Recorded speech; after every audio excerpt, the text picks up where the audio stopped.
talk about policy, we base it on this diagram. It comes from the UK Treasury's Green Book, and it's the idea that policy is the bit that sits in between strategy and delivery. So it's about how do we translate the strategy into reality. It's more than just policies. So it's not just the policies that get written down, although producing those is part of the policy process very much. It is a process, it's a set of skills, it's a profession, and I often describe it as the glue that holds the system together, because without effective policy, the ideas and the vision that are in the strategic level of an organisation do not get translated into delivery on the ground. So it's a kind of making a new future that we imagine a reality in the world. Sean Lusk, who writes on public sector strategy and policy, talks about policy about imagining the future different from how it is now and delivering change in the real world. So policy is the how we do that stuff. And it's tricky. It's not an easy thing because we work in very difficult and complex situations. And for me, that's what makes it so interesting and so much fun. But something that's really important to get our head around is that there is no such thing as a perfect policy. Because we work in a complex environment, it's really hard to have a perfect answer to something. And one of the things that policymakers need to engage with and get their head around is that actually when we're thinking about developing policy, what we're looking for is the best fit or the least worst option or the most deliverable. We always have to compromise somewhere. There's never a perfect answer. There's never something that will work for everybody. We have to kind of think about trade-offs and imperfections.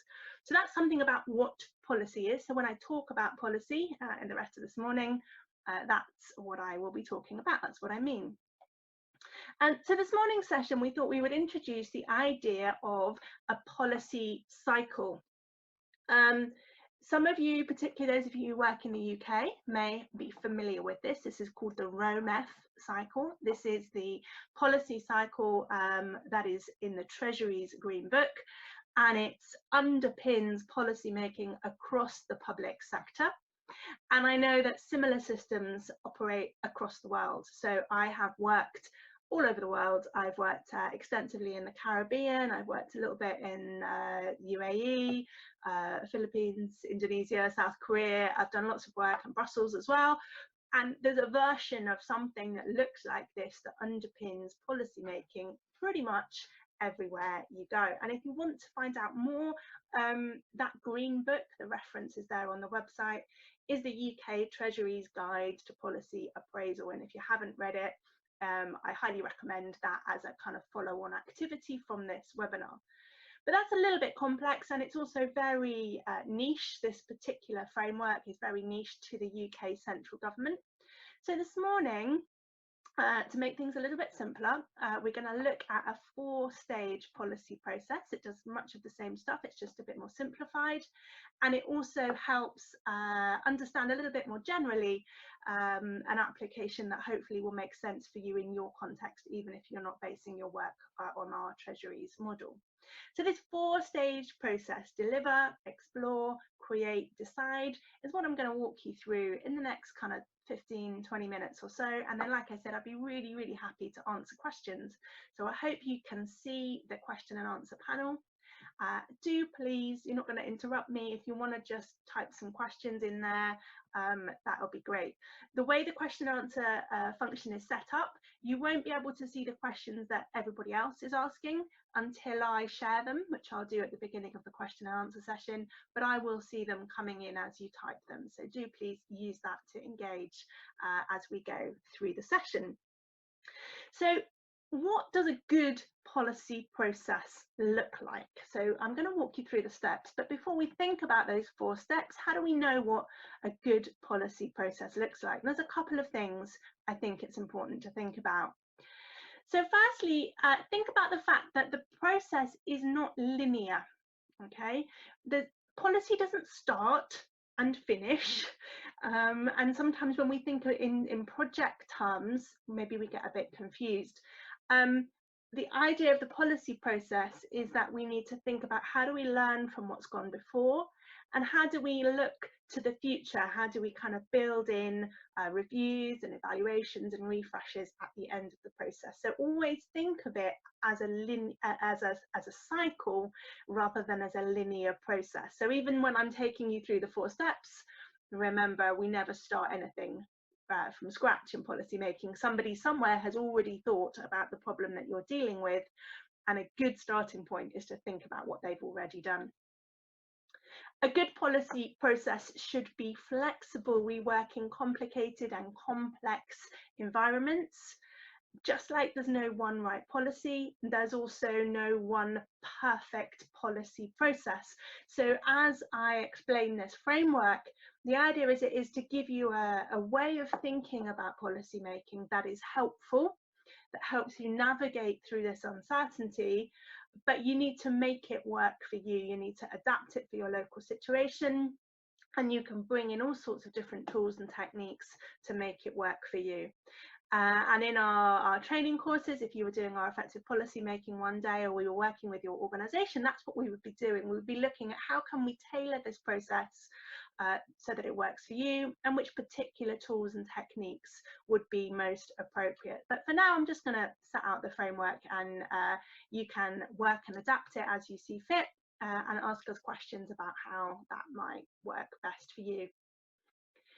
A policy process is not one person sitting in a room doing all of these things. It has to be collaborative. It's very rare that the same person works on a policy beginning to end.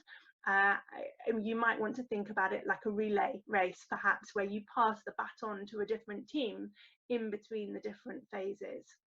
And also, it's really important to think about when you bring people in and how you make that work effectively.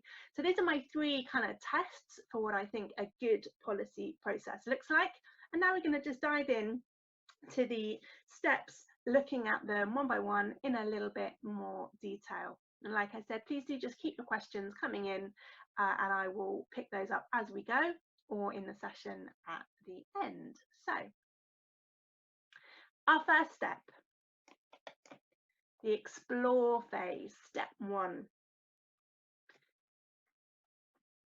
The question, the fundamental question that you're looking to answer in the explore phase is this: is the problem that you think is the problem actually the problem? And I'm going to say that again. Is the problem that you think is the problem actually the problem? In policymaking, I see a lot of times people rushing through this important first step, particularly because often we work in a politically driven environment. And particularly in my life anyway, policy often starts from a minister who maybe has a good idea. And in one sentence, very often, the minister will express what they believe the problem is, and also what they think the solution is. So they may say, for example, the problem, we need to do something about the problem of too many obese children in our schools, and the problem is they don't do enough PE, and therefore we need to put some more PE into the curriculum. Okay, and in that one sentence, they've identified the problem and the solution and commissioned you to deliver something. But actually, do we know that obesity is a problem? Do we know where specifically it is a problem geographically? Do we know actually what causes it? Are we sure that the cause of this problem is the lack of physical education in the curriculum, or are there other things driving it? Do we know that increasing PE in the curriculum is actually the solution to this problem? So it's really, really important in the explore phase to find out as much as you can about the current situation. Be really sure about your evidence, gather your evidence. It's about thinking what you're trying to achieve. It's about setting up project plans. It's about thinking about who needs to be involved in solving this problem. Also, you need to understand your context. You need to understand your constraints, the limits of your power. So for in the UK, it's really important at the beginning of the policy process to understand, is this something that is a devolved matter, for example? Is this policy something that will affect just England and Wales? Do we also need to think about how it affects the devolved administrations? Is it something that Europe has a role in? Where does the power lie? Is it something that local authorities maybe need to be involved in? So really understanding your context is a critical first step. In this explore phase as well, we want to think about what would success look like? How do we know what success looks like? What are we trying to achieve? How do we define success? And that might be a conversation as well, looking at data and how we're going to try and improve things. Understanding what you're trying to achieve is really important. So going back to our childhood obesity example, what do we actually want? Do we want children to be fitter or healthier? Are we looking at extending life expectancy? What kind of time might our project go over?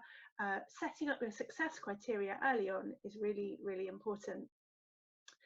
Being clear about where the impetus has come from for a policy. It's very often political, as I've mentioned, and it's really important to understand where your policy comes from, so that you know how to target your response. And when we come to the decide phase, that really matters about who are you engaging with in terms of a decision.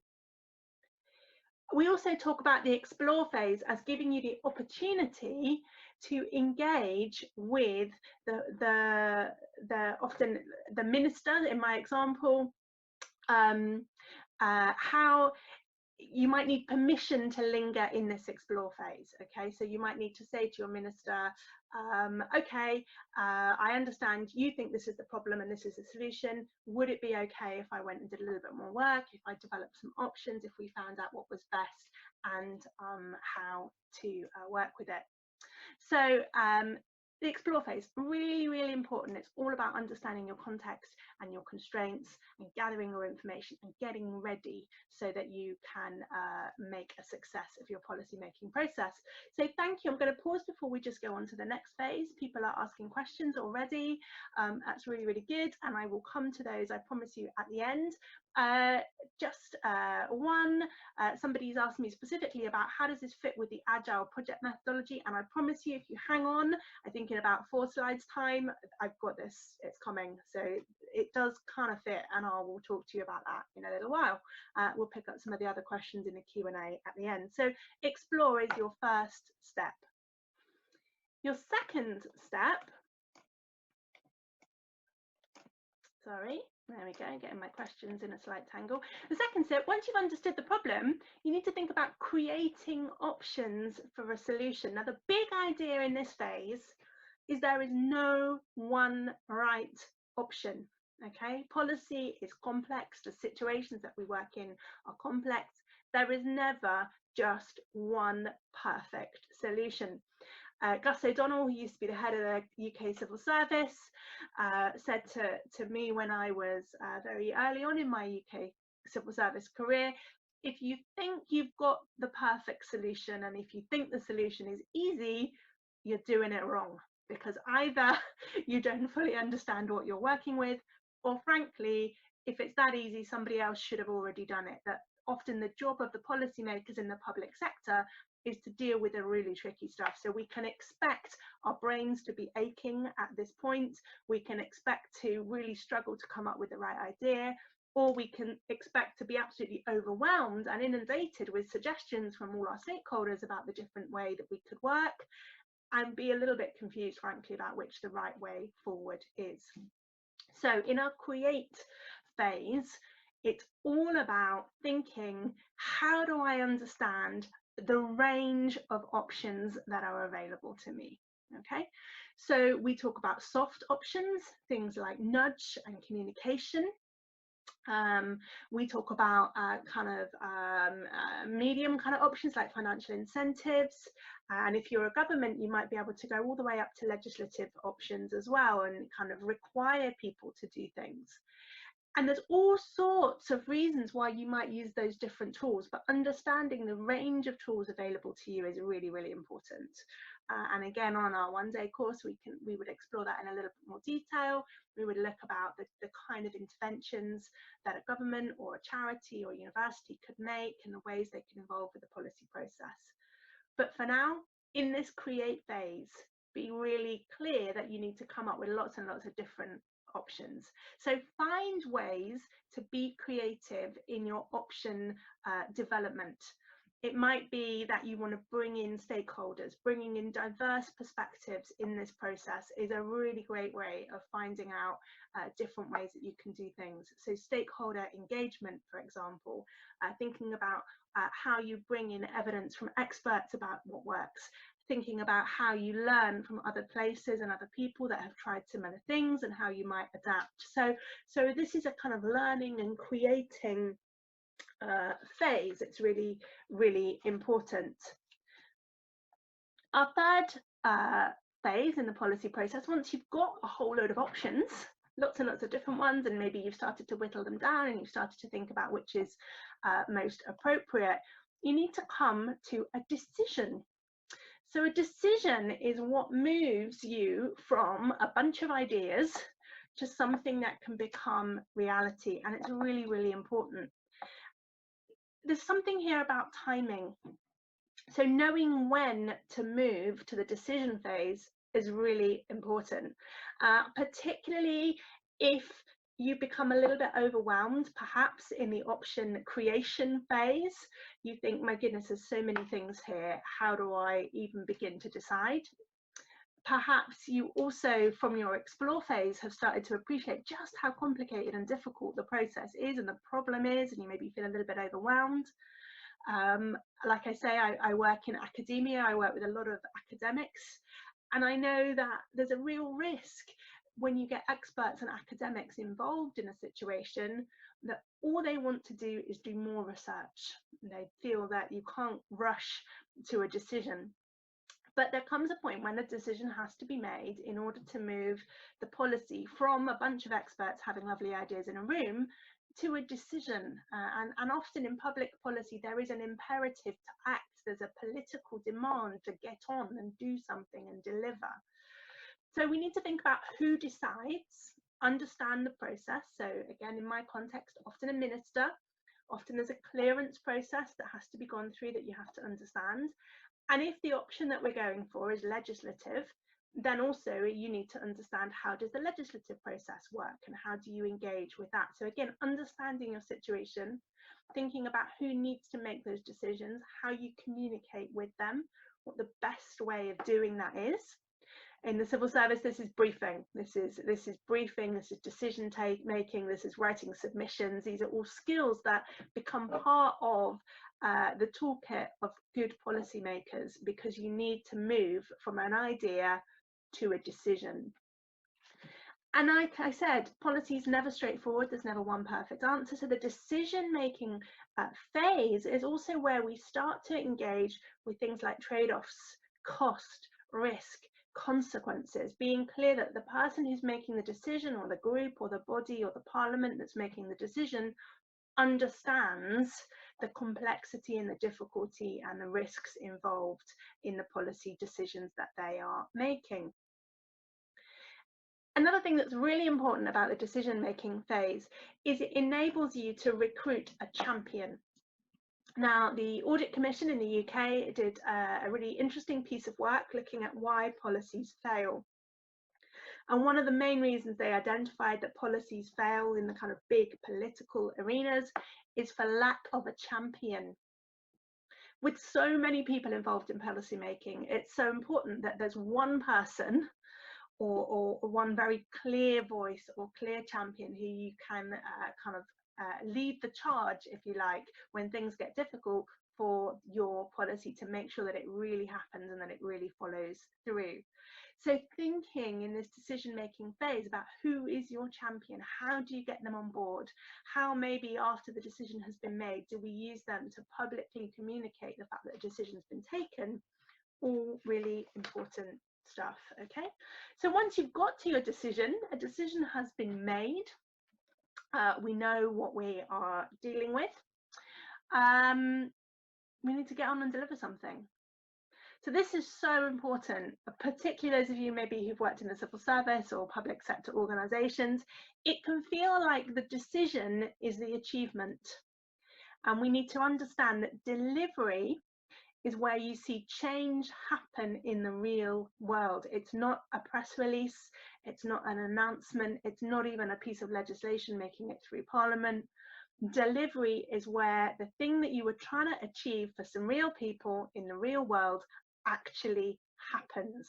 Okay, implementation is not a bolt-on, it's a critical part of the process, and it requires planning. And what I see very often, a lot of organizations will have an implementation planning template or document or process that asks all sorts of really useful questions, like who needs to be involved, how much is it going to cost, what's your timescale, what are your success measures, all sorts of very useful things. Often when people plan for implementation, this is the first time they've thought of some of these questions. And for me, that's a real warning bell that your policy process is flawed. Because if you're having to think about those things after you've made the decision to do it, it really shows you've missed out some critical steps. So another test to think about, is your policy process effective? Your implementation planning should be fairly easy, because if you've done your explore, your create and your decide phases carefully and well, really all of that thinking has been front loaded, so you should be able to get on with your implementation fairly quickly. Of course, you'll